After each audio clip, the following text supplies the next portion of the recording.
இன்றைக்கு நமது அண்டை மாநிலமான கேரளாவில் உள்ள திருவனந்தபுரத்தின் பத்மநாப சுவாமி கோவிலின் புராண கதை பற்றி பார்ப்போம்.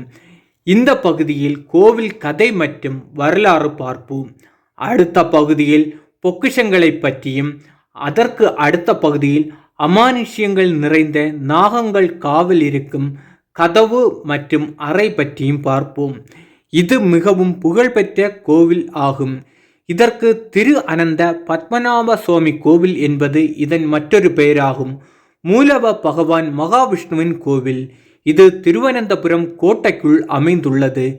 இக்கோவிலில் விஷ்ணுவுக்கு உரிய 108 திவ்ய தேசங்கள் எனப்படும் புனித வழிபாட்டு தலங்களில் ஒன்றாகும்.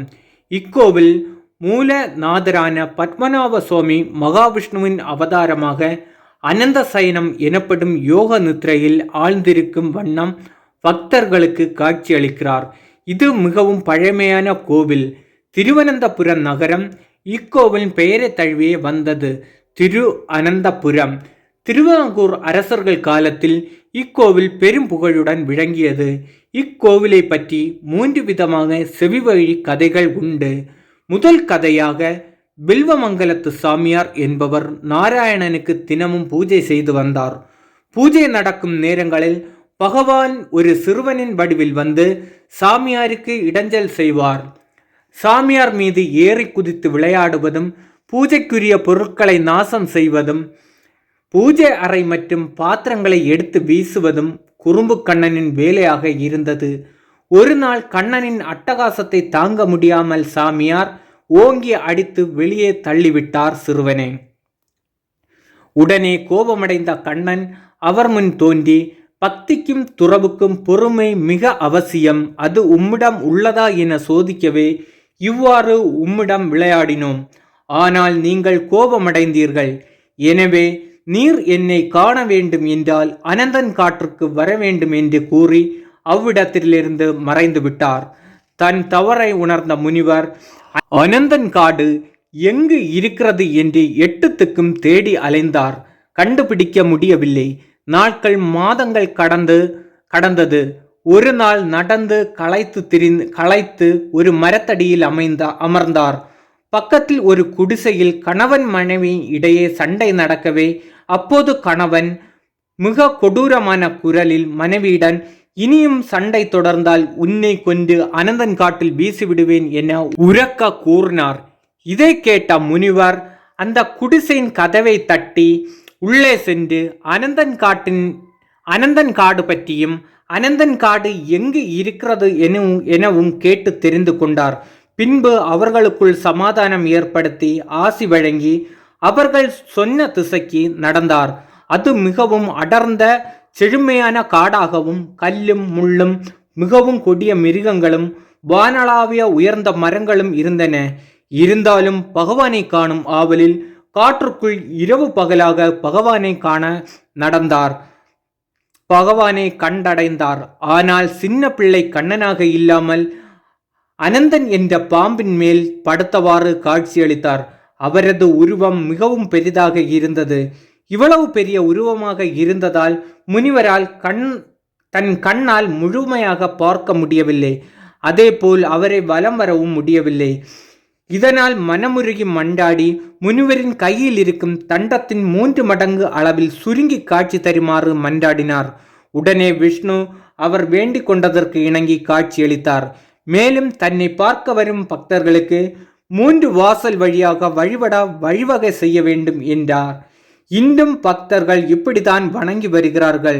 முதல் வாசல் வழியாக பரமசிவனையும், 2ஆம் வாசல் வழியாக நபி கமலத்தில் இருக்கும் பிரம்மனையும், 3ஆம் வாசல் வழியாக விஷ்ணுவின் பாதங்களையும் வணங்குகிறார்கள். இப்படி வணங்குவதனால் முக்தி கிடைக்கும் என்பது ஐதீகம். மீண்டும் பசி எடுப்பதாக கூறிய பகவானுக்கு முனிவர் காட்டில் கிடைத்த மாங்காயில் உப்பு போட்டு ஒரு தேங்காய் சிரட்டையில் வைத்து கொடுத்தார். பின்னர் இத்தகவல் திருவிதாங்கூர் மன்னருக்கு வர, மன்னர் 8 மடங்களில் உள்ள பிராமண பூஜாரிகளை அழைத்து கொண்டு காட்டிற்கு வந்தார். அங்கு பகவான் இல்லை என்றாலும் மன்னர் அந்த இடத்தில் அனந்த பத்மநாபனுக்கு கோவில் கட்டினார். அனந்தன் பாம்பின் மீது பள்ளி கொண்ட பத்மநாபன் சிலை பிரதிஷ்டை செய்யப்பட்டது. பத்மநாப சுவாமி என்று திருநாமம் சொல்லப்பட்டது. பிறகு சேரன் பெருமான் இக்கோவிலை முதலில் எழுப்பி பூஜை முறைகளையும் திருவிழாக்களையும் நடத்தியதாக ஓலை சுவடிகள் குறிப்புகளில் உள்ளது. சுமார் 900 வருடங்களுக்கு முன்பு ஆலயம் மீண்டும் புதுப்பிக்கப்பட்டது. அதன்பின் பத்மநாப சுவாமி கோவில் மற்றும் அதன் சொத்துக்கள் அந்த காலகட்டத்தில் மிகவும் பிரபலமான செல்வம் மற்றும் வீரர்களான 8 வீட்டு பிள்ளைமார் நிர்வகித்தனர். பிறகு மார்த்தாண்டவர்மா பிள்ளைமார்கள் அவர்களுடைய வாரிசுகளான குஞ்சன் தம்பிகள் போன்றோரிடம் போரில் தோற்கடித்து கோவிலை கைப்பற்றினார். முந்தைய திருவிதாங்கூர் சமஸ்தானத்தின் அரசர் மார்த்தாண்டவர்மா கோவிலை புதுப்பித்தார். கடைசியாக 1686 ஏற்பட்ட தீ விபத்தில் இலுப்பை மரத்தால் செய்யப்பட்ட கடவுள் சிலை ஒரு பகுதி எரிந்து அழிந்தது. இது கடவுளின் கோபமாக பார்க்கப்பட்டது. 1729 ஆண்டு மார்த்தாண்டவர்மா அரசின் முயற்சியால் கோவில் புதுப்பிக்கப்பட்டது. அச்சமயத்தில் தான் மரத்தாலான கடவுள் சிலையை மாற்றி 12008 சலக்கிராமத்தினாலும் கடுசக்ரா என்ற அஷ்டபந்தன கலவையினாலும் நிறுவப்பட்ட அனந்த சைன பிரதிஷ்டை செய்யப்பட்டது. அதுபோல துவாரகா முனிவருக்கு முதலாக காட்சியளித்தார். அப்போது முனிவர் தன் கையில் இருந்த மாங்காய் மற்றும் தேங்காயை ஒரு தட்டில் வைத்து இறைவனுக்கு படைத்தார். அதன்படி இப்போதும் முதலில் இறைவனுக்கு படைக்கப்படும் நைவேத்தியமானது அரிசியால் படைத்த அன்னப்பிரசாதம் ஒரு தேங்காய் கொட்டையில் வைத்து அளிக்கப்படுகிறது. வேறு ஒரு கதைப்படி புலே தம்பதிகளுக்கு மகாவிஷ்ணுவை குழந்தையாக பார்க்க ஆசைப்பட்டார்கள். இதை அறிந்த மகாவிஷ்ணு குழந்தையாக காட்சியளித்து அவர்கள் அளித்த உணவை உண்டதாகவும் கதைகள் கூறுகின்றன.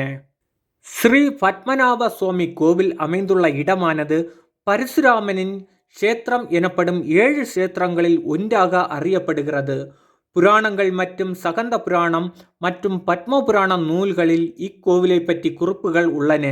மகாவிஷ்ணு இவ்விடத்தில் இருந்து கொண்டுதான் துவாரகா முனி மற்றும் வில்வமங்கல சுவாமிகளுக்கு காட்சியளித்து அருள் பாலித்ததாக சொல்லப்படுகிறது. பெருமாளின் 108 திருப்பகுதிகளில் இதுவும் ஒன்று. அனந்த பத்மநாதன் பள்ளி கொள்ளும் விக்கிரகம் 18 அடி நீளமுடையதாக உள்ளது. அதாவது முனிவர் கேட்டுக்கொண்டதற்கு இணங்க 3 மடங்கு உருவத்தில் தான் இப்போது காட்சியளித்து பக்தர்களுக்கு அருள் புரிகிறார் பத்மநாப சுவாமிகள்.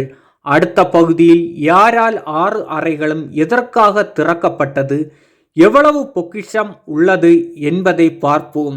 தொடர்ந்து இணைந்திருங்கள் இரத்த சரித்திரத்துடன்.